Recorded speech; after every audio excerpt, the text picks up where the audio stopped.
Ça se voyait que j'étais très fatiguée. Je boitais parce que je ne pouvais plus marcher. Et donc j'ai été voir un médecin qui m'a dit « Vous ne pourrez pas rester fille au père. Vous devez partir rapidement en France ». Je vais vous raconter ma pire expérience de fille au père que j'ai vécue en Espagne. Du mois de juin au mois de septembre, j'attendais d'apprendre plus d'expérience avec les enfants et puis surtout apprendre le catalan. Du coup, je ne suis pas passée par un organisme, je suis passée directement via un site internet. J'avais contact avec plusieurs familles et j'ai choisi cette famille-là avec qui le feeling est bien passé. Alors elles m'ont décrit comme poste que j'allais travailler de 7h à 9h, que je m'occuperais du petit déjeuner et que j'allais juste amener les enfants à l'école, faire leur linge et puis pour la matinée c'était fini et le soir que je travaillerais de 16h à 20h. Premier jour, je suis arrivée et en fait j'ai été directement dans le bain, j'ai gardé les enfants à la minute près où je suis arrivée. Ça s'est bien passé pendant les 2-3 premières semaines quand on était sur Barcelone. Ensuite, ça s'est dégradé petit à petit. Ça a commencé par l'enfant qui tombe malade et que j'ai dû garder toute la journée, que j'ai accepté forcément, c'était mon rôle. Et dès le lendemain, elles ont vu que j'étais assez gentille. Elles m'ont donné des tâches supplémentaires que je ne devais pas réaliser. De base, je devais travailler que le matin et que le soir et être libre la journée, faire ce que je voulais. Matin, une fois que je me levais, 7h, tout devait être prêt à 7h, donc je me levais un peu avant pour bien préparer. J'allais réveiller les enfants et puis elle me disait à ce moment-là, tiens, il y a le linge à faire, il y a le ménage à faire dans la maison, alors que je ne devais pas faire le ménage de la maison qui ne concerne pas les enfants. Au début, pour une fois, j'ai accepté pour la première fois et en fait, c'était assez souvent. Début août, je me suis retrouvée toute seule avec une maman parce qu'une maman est partie travailler à l'extérieur. Quand je me suis retrouvée toute seule avec la maman, elle s'amusait, donc elle sortait. J'acceptais encore parce que je me suis dit, elle est toute seule avec moi, donc j'accepte, mais je trouvais ça un peu lourd que c'était tous les jours où je devais garder journée, soir, nuit, tout le temps les enfants. Je n'avais plus de temps libre, je n'ai pas eu de journée de repos à partir de ce moment-là. Ça a continué à se dégrader. Nous sommes partis en vacances début août, aux Pyrénées avec les grands-parents de l'autre maman. Ça a commencé avec mes soucis de santé qui sont revenus, donc j'avais des difficultés à marcher. Je devais porter les enfants en continuité parce qu'eux voulaient tout le temps être dans mes bras à moi, sachant qu'il avait qu'1 an. Les enfants avaient 1 an et 3 ans, donc porter le petit en excursion en montagne, c'était assez compliqué. Mais elles ont commencé, les mamans, dès mi-août, à être un peu plus agressives, un peu plus froides, un peu plus fausses, parce que j'entendais qu'elles disaient des choses derrière moi que je ne faisais pas. Par exemple, quand elle me demandait de faire le linge plus rapidement, de mettre le linge plus rapidement parce qu'il fallait que j'aille garder les enfants, donc elle me le disait très agressivement, très faussement. Je me sentais absolument plus bien à ma place. Dès qu'on m'appelait et qu'on me posait si ça allait, je fondais en larmes en fait. Ma famille me conseillait d'attendre que les jours passent pour voir si ça allait évoluer et voir ce que ça allait donner, est-ce que j'ai fait quelque chose de mal. En ce qui concerne la nourriture, on m'a posé la question qu'est-ce que je mangeais le matin. Je leur ai dit du céréal, du lait. Et elles m'ont dit d'accord, on achètera ça en septembre quand on arrivera dans l'autre appartement. J'ai dit d'accord, mais c'est de la nourriture, on peut en acheter maintenant. C'était au début où j'ai mangé directement du pain et des tomates parce qu'elles mangeaient ça le matin. J'ai dû du coup m'adapter à leur style de vie alimentaire où je me suis retrouvée à manger que du pain, des tomates tous les jours. Je me réduisais à 1 repas par jour ou 2 ou...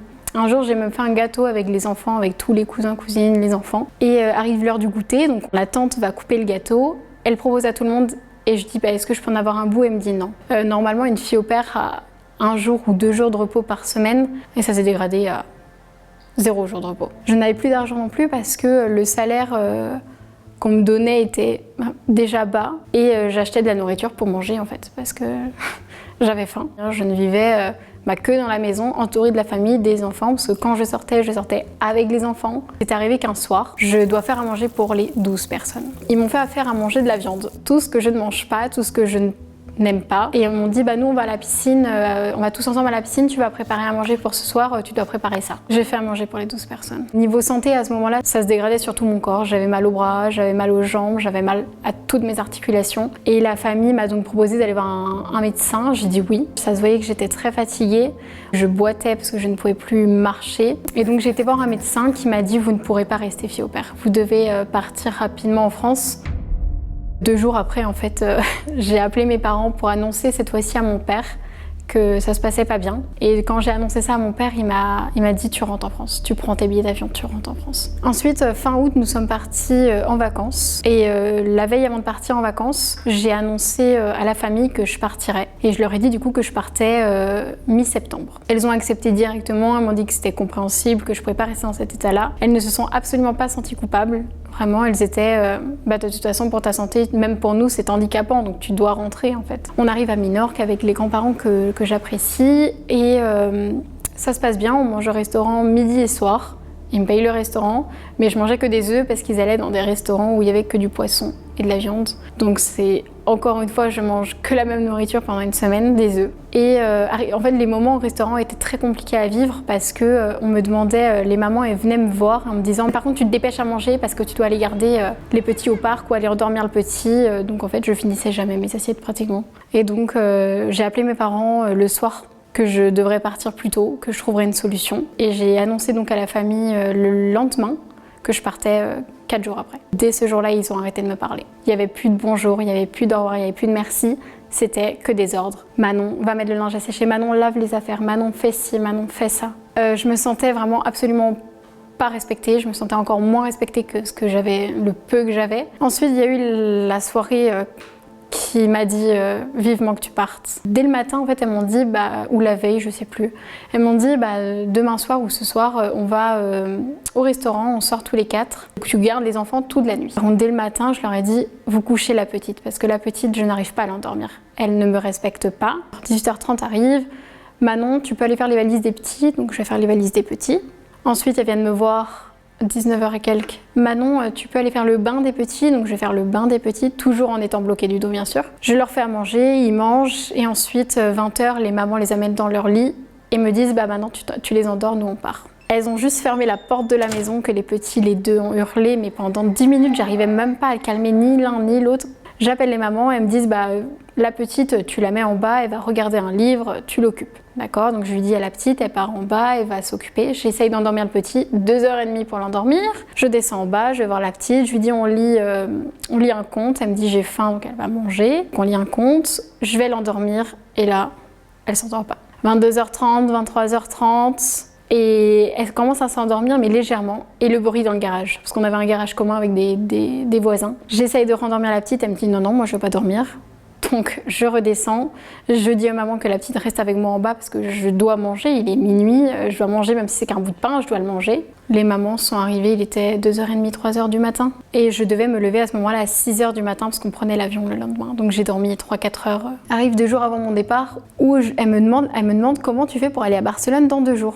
Je leur dis c'est à vous de m'envoyer, normalement j'ai 5 valises, j'ai des problèmes de dos, vous m'aviez dit que vous étiez dans l'obligation de m'envoyer. Elle me disait non, on n'a pas le temps de t'envoyer, c'est un dimanche. Trouve une solution, un bus, un train, je dis mais avec 5 valises ils ont tous refusé. La veille avant de partir, à 2h du matin, je trouve un Blablacar qui peut m'envoyer au lieu où j'ai besoin. Quand je suis partie, je me suis dit enfin, ouf, je suis soulagée de partir, enfin c'est la fin quoi. Je suis ensuite rentrée en France.